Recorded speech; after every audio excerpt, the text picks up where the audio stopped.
Hi children, I'm going to read you an Easter story from the Jesus Storybook Bible.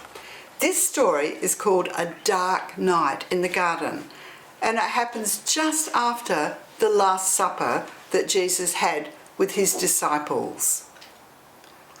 The wind was picking up now, blowing clouds across the moon, shrouding the garden in darkness. "Stay up with me?" Jesus asked his friends. They said yes and waited under the olive trees, but they were tired and soon they fell asleep. Jesus walked ahead alone into the darkness. He needed to talk to his heavenly Father. He knew it was time for him to die. They had planned it long ago, he and his Father. Jesus was going to take the punishment for all the wrong things that anybody had ever done or would ever do. "Papa, Father," Jesus cried, and he fell to the ground. "Is there any other way to get your children back? To heal their hearts? To get rid of the poison?" But Jesus knew there was no other way.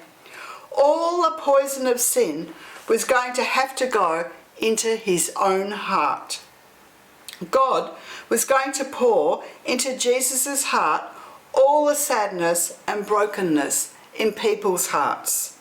He was going to pour into Jesus' body all the sickness in people's bodies.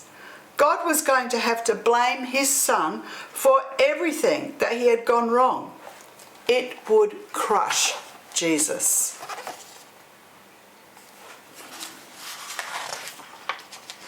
But there was something else, something even more horrible. When people ran away from God, they lost God. It was what happened when they ran away. Not being close to God was like a punishment. Jesus was going to take that punishment. Jesus knew what that meant. He was going to lose his Father, and that, Jesus knew, would break his heart in two. Violent sobs shook Jesus' whole body. Then Jesus was quiet, like a lamb. "I trust you, Papa," he said. "Whatever you say, I will do." Suddenly, through the trees, a glitter of starlight flashed off steel. Into the quiet garden came whispers, muffled voices, clanking metal, and the sound of boots marching. Jesus stood up. He woke his friends. "Now is the time," he said gently. "Everything that was written about me, what God has been telling his people all through the long years, it's all coming true."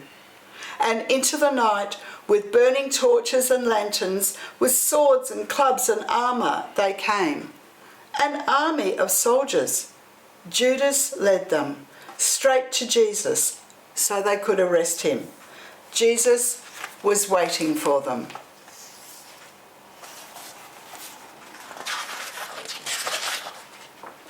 Peter leapt up, took a sword and tried to defend Jesus. He sliced off a guard's ear.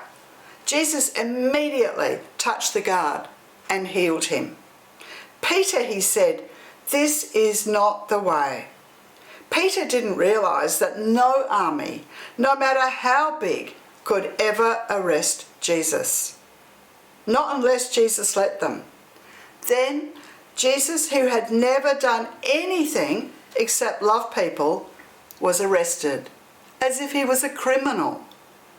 Jesus' friends were afraid, so they ran away and they hid in the dark shadows.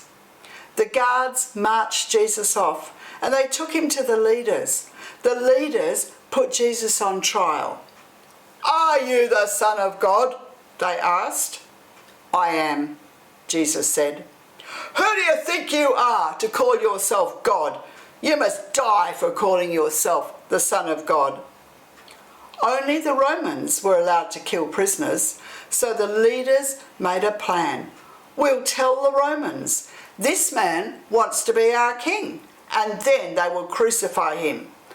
But it would be all right because it was God's plan. It was for this reason that I was born into the world, Jesus said. Thank you for listening to this story.